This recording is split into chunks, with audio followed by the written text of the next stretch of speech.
Japanese beetles show up every summer with a voracious appetite for some of your most prized plants. I'm going to tell you about their life cycle and give you 2 strategies for fighting back their population on your property. In their adult phase, Japanese beetles are almost a ½ inch long with a metallic green head and thorax with copper brown wing covers. But they don't start out this way. Life begins as a humble egg, oviposited usually along with a couple siblings about 2 to 3 inches below the soil surface. Eggs typically hatch within 2 weeks, and the resulting grubs predominantly feed on the roots of grasses throughout the rest of the summer. As fall approaches and the soil cools, fully grown grubs burrow deeper into the soil where they endure the winter months.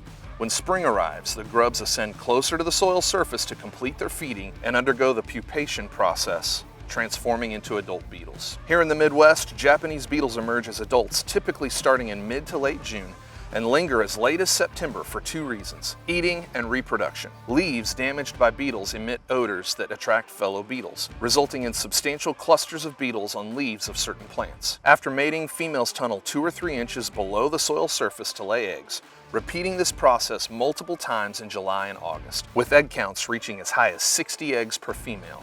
And the cycle repeats. So how do we stop them? I'll share a preventative strategy that'll work all year long while they're grubs, and I'll also share a go-to natural remedy for when the adults show up. Since they spend more than 10 months of their year-long lives underground as grubs, hitting their population with preventative measures may be a great choice for you. One option that people rave about is something called milky spore bacteria.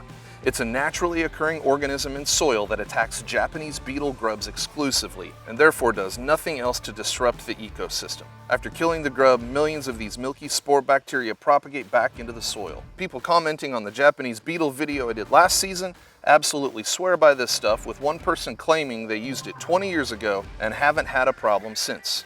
On the downside, it will get a little pricey if you're covering more than just your yard, with a price point landing at about $500 per acre.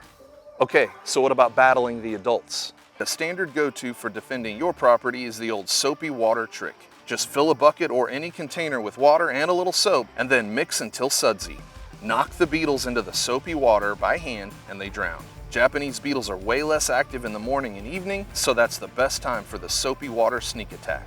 Need some other ideas for dealing with these little monsters? You can see my top 5 organic strategies by clicking the video linked here. And after seeing this video, if you feel like I've earned your subscription, you can click the channel logo right here.